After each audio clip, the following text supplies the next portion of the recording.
All right, let's dive right into the world of power dynamics with Robert Greene's 48 Laws of Power. Ooh. Yeah, always a fascinating topic. It is, isn't it?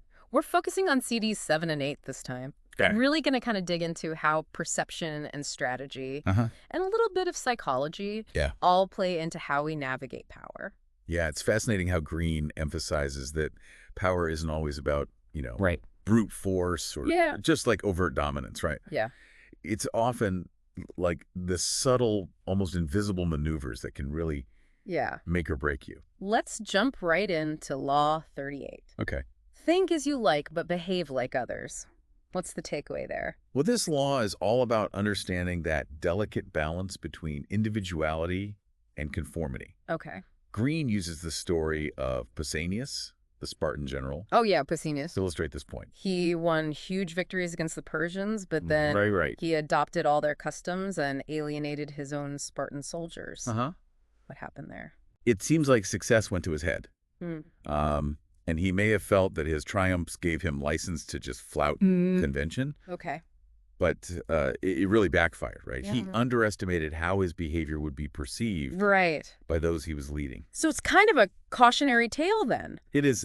Not about suppressing who you are, but reading the room. Exactly. Yeah, think about your workplace, Hmm.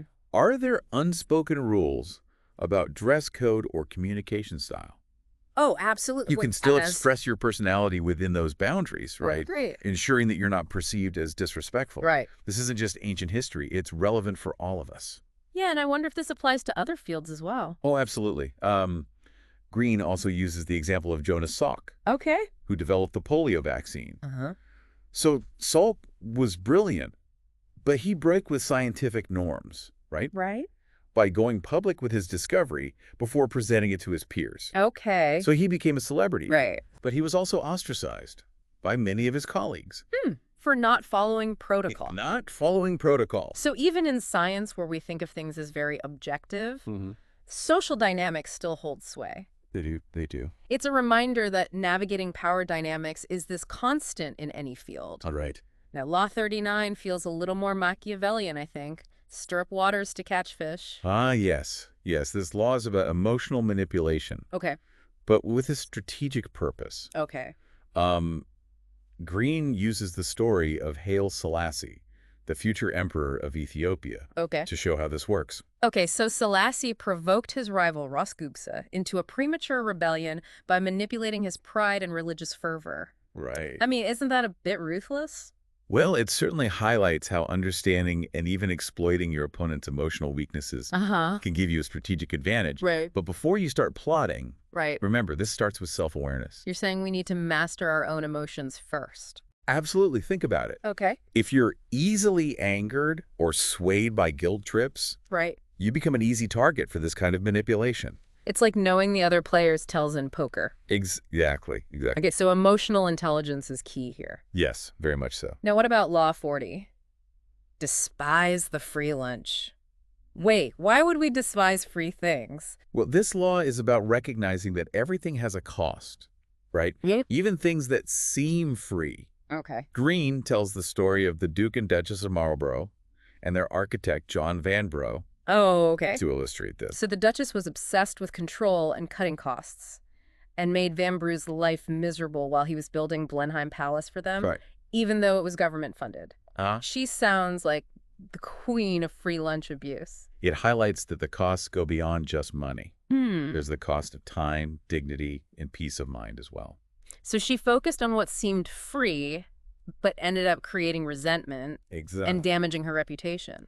And damaging her reputation, yes. Okay, so generosity is powerful, Uh-huh. but when does it become manipulative? That's the question. What questions should we be asking ourselves? Well, it's about being aware of the motivations behind the generosity, right? Is it genuine or is there a hidden agenda? Right. Have you ever felt pressured by a free offer? Oh, yeah, like a free trial that turns into a costly subscription. Exactly. Yeah. That feeling of obligation, right, is a sign that the free lunch might not be so free after all. Okay, so we need to be discerning. Yes. Generosity can be a tool, Uh-huh. but it can also be a trap. Indeed. Indeed. Now let's talk about Law 41. Avoid stepping into a great man's shoes. I feel like a lot of us can relate to this one. Yeah, this law explores the challenge of living in the shadow of someone else's greatness. Right. Like Alexander the Great, struggling to kind of outshine his father, Philip of Macedon. Alexander went out of his way to differentiate himself, He right? did. He tamed the wild horse Bucephalus. Right. And he famously cut the Gordian knot, That's right. you know, forging his own path instead of just following in his father's footsteps. It must have been a very deliberate choice.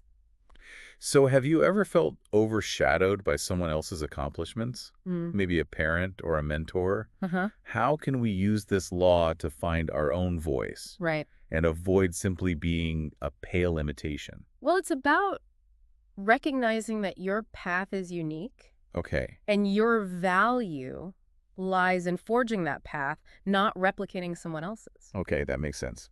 Yeah, and this brings us to Law 44, Okay. one of the most intriguing laws, in my opinion. Okay, hit me. Disarm and infuriate with the mirror effect. Okay, this one's all about psychology and perception, right? Yes, yes it is. Greene uses the story of Alcibiades, the Athenian statesman, to explain this. Yeah. What's so interesting about him? Well, Alcibiades was a master of adapting himself to any situation, Okay. mirroring the people around him to charm and manipulate them. He could blend in anywhere from embracing Spartan austerity to reveling in Persian luxury. Oh, wow, he sounds like a chameleon. Yes, very much so. But even chameleons get caught sometimes, right? Yes, and Alcibiades is a cautionary tale, right? Yeah. He overused this tactic. Okay.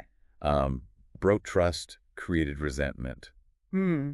So the mirror effect is powerful, but it requires finesse. So what are the different ways this mirroring can be used? Can you Yeah. break it down for us? Well, Greene outlines 4 types. Okay. First, there's the neutralizing mirror effect. Okay. So imagine you're in a tense negotiation, and the other party is being aggressive. Okay. Instead of getting defensive, you calmly mirror their behavior, Hmm. repeating their points back to them. So instead of meeting aggression with more aggression, Right. you disarm them by reflecting their energy back. Exactly. But doesn't that risk escalating things? It's a calculated risk, Okay. but by staying calm and collected, Mm-hmm. you take control of the emotional dynamic. You're not giving them the reaction they expect, Right. which can be very effective. It sounds like a subtle form of jujitsu, Hmm. using your opponent's force against them. It is. It is. What are the other types of mirroring? Well, we'll delve deeper into those in the next part of our deep dive. All right, can't wait. Sounds good. Welcome back to our deep dive into Robert Greene's 48 Laws of Power. Yes. We left off talking about the mirror effect Uh-huh. and how it can be used to disarm and influence others. Wow. Very powerful stuff. And I'm ready to hear about the other types of mirroring that Greene describes. Okay, there are 3 more, Okay. and they each offer a different kind of approach to using this psychological tool. Okay, let's dive in. All right. What's the next type? Well, we have the narcissistic mirror effect, Narcissistic. Okay. which can be a bit more manipulative. Okay. You remember Alcibiades, the Yeah. Athenian we discussed? Yeah. He was a master of this. He charmed his way into power by adapting to whoever he was with, reflecting back their desires and values. Exactly, yeah. It worked for him, but ultimately led to his downfall. Yes. Yeah. So the narcissistic mirror effect is about understanding someone's deepest desires Uh-huh. and reflecting those back to them, Oh. creating kind of an idealized version of themselves. Precisely. So you're playing into their ego, Right. making them feel seen and understood Yeah. in a way that makes them vulnerable to your influence. Exactly. But it requires finesse. Okay. It can't be too obvious or it'll backfire. Right. You need to pick up on their unspoken yearnings Hmm. and subtly echo them back, Okay. making them feel admired and validated. So you're like creating a shared reality, Hmm. a world where they feel empowered and special. Exactly. But as Alcibiades showed us, Uh, if you overdo it or use it unethically, right. people will eventually see through it. Absolutely. Authenticity is key here. Okay. If your mirroring isn't genuine, Right. it will come across as fake Mhm. and manipulative. Right. So you can't just like fake it till you make it here. Not with this one, no. Okay. All right. Which brings us to the next type, the moral mirror effect. Moral mirror effect. Yes. I'm intrigued. What's that all about? Well, this one is about teaching someone a lesson Okay. by giving them a taste of their own medicine. Okay. So let's say you're dealing with someone who constantly interrupts you in meetings, Right. being disrespectful and talking over you. Yeah. Yeah. Instead of directly confronting them, Uh-huh. you start mirroring their behavior. So you're basically showing them how their actions feel by behaving the same way. Exactly. Okay. It's a subtle but powerful way to make them aware of their own rudeness Hmm. without directly accusing them. Right. They experience firsthand how frustrating and disrespectful it feels to be interrupted. Right. Right. It Mm. forces them to confront their own behavior Yeah, in a way that a lecture or argument might not. right, and often experiencing the negative consequences of their actions Hmm. is a much more effective catalyst for change. This makes me think about how we often try to reason with people Mm-hmm. or explain why their behavior is wrong, Right. but sometimes actions speak louder than words. Indeed, indeed. Mm. And the final type is the hallucinatory mirror effect. Hallucinatory. Yes, Okay, this sounds a little shady. it can be, yes. Tell me more. Well, think of con artists Okay.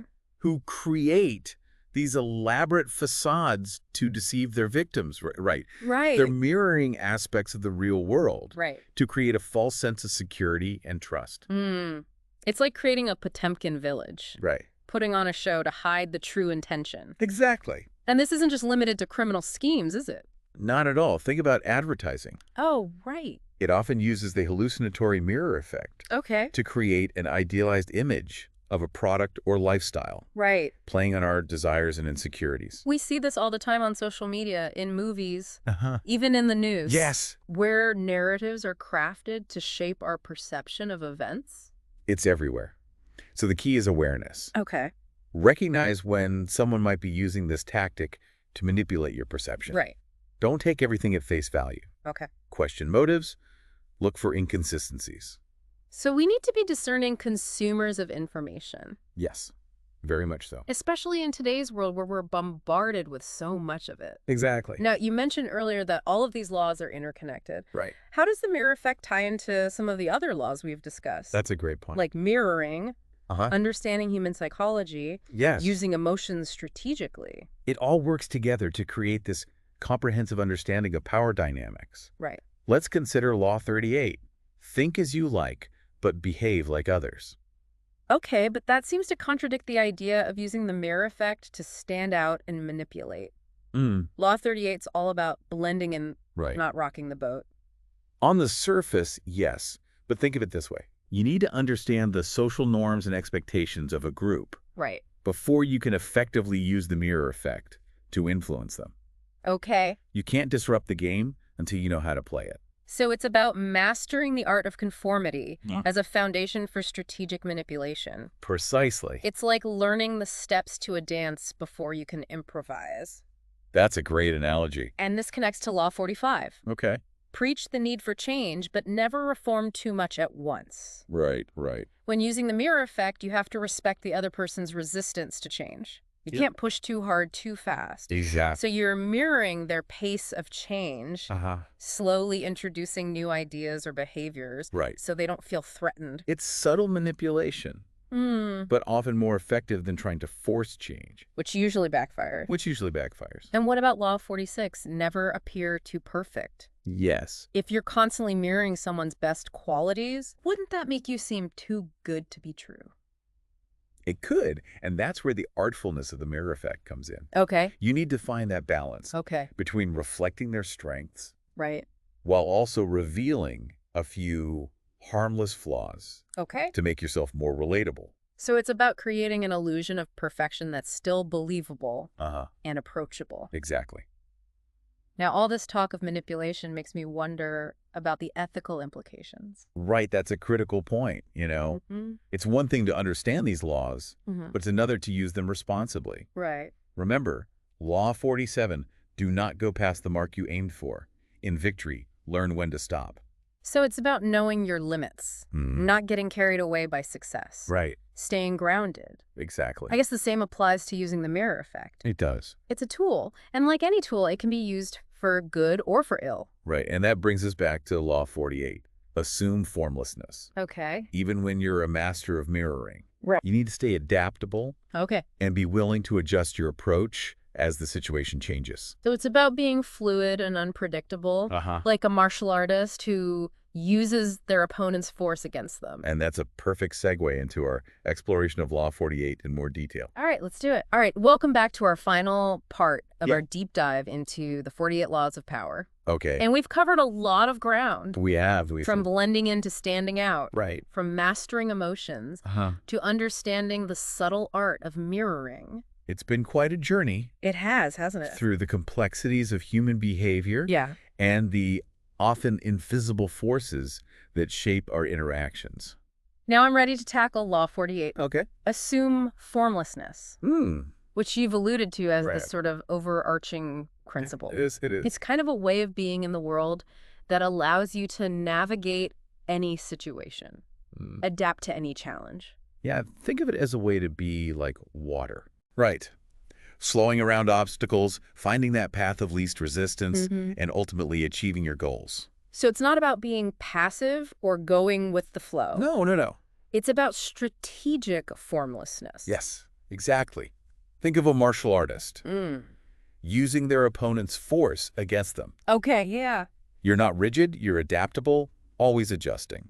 Greene connects this to the game of Go, Right. where the goal is to encircle your opponent, limiting their options through strategic maneuvering rather than brute force. It's a brilliant analogy. It is. In Go, you're constantly adapting to your opponent's moves, anticipating their strategy, and finding those opportunities to gain an advantage. It's a mental game. It is. Of fluidity and anticipation. Yeah, and in today's world where everything is constantly changing, this ability to adapt, to be formless, feels more crucial than ever. It does.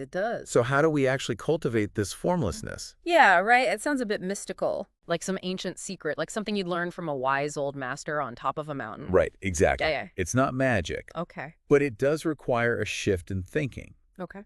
Greene suggests a few strategies. Okay. First, be willing to let go of attachment Okay. to fixed plans and outcomes. So being open to different possibilities, embracing the unexpected. Exactly. You need to be flexible, willing to adjust your course as needed. Okay. Don't cling to a plan when the situation calls for a change of direction. All right. So flexibility is key. Yes. What else? Be a constant learner. Don't limit yourself to a single ideology or way of thinking. Okay. Be open to new information and perspectives. Okay. Even those that challenge your beliefs. It's like being a student of life. Yes. Always curious, always absorbing new knowledge. Exactly. This makes a lot of sense. Okay, good. What's the third strategy? Well, be willing to step outside your comfort zone. That's where true growth and adaptability happen.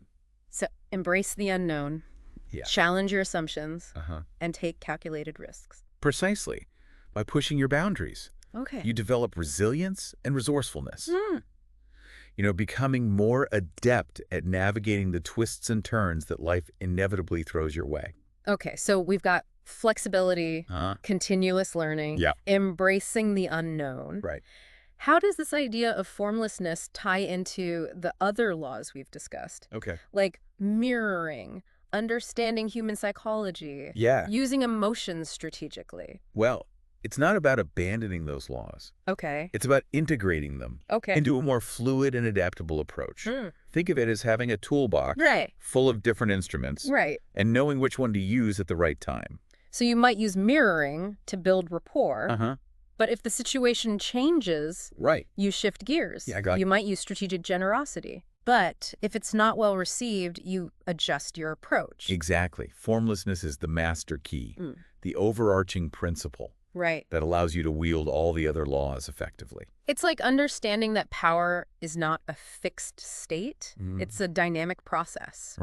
A dance between perception, influence, and adaptation. That's a great way to put it. It's a dance. It is. And formlessness helps you move gracefully and strategically across the dance floor. Okay. It's a powerful concept. It is. But it also raises questions about responsibility.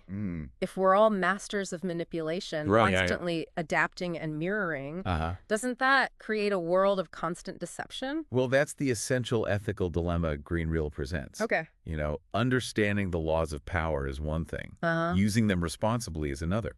So it's not about winning at all costs. No. But about using this knowledge to create a more positive outcome, both for ourselves and for others. Exactly.